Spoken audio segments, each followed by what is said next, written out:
दो एलॉय में एल्युमिनियम और जिंक का रेशियो 5:6 और 3:5 है। अगर पहले एलॉय के 242 किलो और दूसरे एलॉय के 144 किलो को आपस में मिलाया जाए तो नई एलॉय में एल्युमिनियम और जिंक का रेशियो क्या होगा? ये टाइप नंबर 1 है, बिल्कुल बेसिक टाइप। हमारे पास दो एलॉय है। पहले एलॉय में मेरे दोस्तों एल्युमिनियम और जिंक का रेशियो कितना है? 5:6। दूसरे एलॉय में एल्युमिनियम और जिंक का रेशियो 3:5 है। बात समझ में आई? पहले एलॉय के 242 किलोग्राम को और दूसरी एलॉय के 144 किलोग्राम को हम लोग आपस में मिक्स करके एक नया एलॉय, नई मिश्र धातु बनाते हैं। नई मिश्र धातु में एल्युमिनियम और जिंक का रेशियो क्या होगा? देखो बच्चों, दो एलॉय है, दोनों ही मिश्र धातु एल्युमिनियम और जिंक को मिलाकर बने।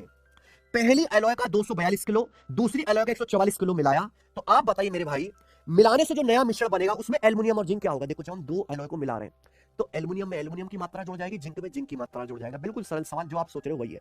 तो आप बताओ 242 किलो में एल्युमिनियम और जिंक का रेशियो 5:6 है, तो मुझे बताओ एल्युमिनियम की मात्रा क्या होगी, जिंक की मात्रा क्या होगी? बता दो जरा।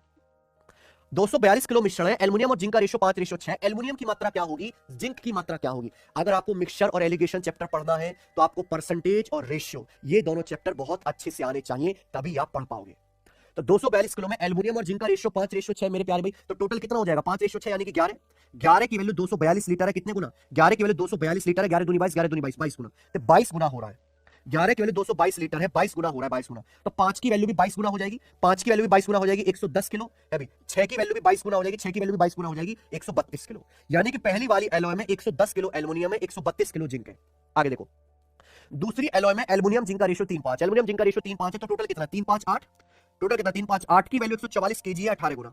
8 की वैल्यू 144 केजी है, 18 गुना। तो आप बताओ दूसरी वाली एलॉय में एल्युमिनियम कितना? 3 की वैल्यू 18 गुना, 54 केजी।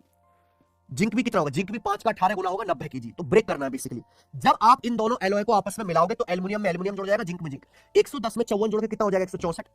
पहले में जिंक 132 किलो है, दूसरी एलॉय में 90 किलो। 132 में 90 जोड़ोगे कितना आएगा? 222। तो फाइनल मिश्रण में एल्युमिनियम जिंक का रेशियो होगा, किससे कट रहा है? 2 से। 2 से काटेंगे 164 चलेगा 82 बार, और 222 कट जाएगा 111 बार। 82 रेशियो 111 सवाल का आंसर है बी ऑप्शन। तो कभी कभी ऐसे सरल सवाल भी परीक्षा में आ जाते हैं। एक 40 लीटर मिश्रण में 25% एल्कोहल और 75% पानी है। हमारे पास 40 लीटर का एक मिश्रण है, उस 40 लीटर मिश्रण में 25% तो एल्कोहल है, यानी कि 40 लीटर का 25% एल्कोहल है, 40 लीटर का 75% बाकी पानी है। अगर इस मिश्रण में 10 लीटर पानी मिला दिया जाए तो जो नया मिश्रण बनेगा, नए मिश्रण में एल्कोहल का परसेंटेज क्या होगा? अगर इस मिश्रण में 10 लीटर पानी मिला दिया जाए तो न्यू मिक्सचर में एल्कोहल का परसेंटेज क्या होगा? बच्चों जवाब दीजिए।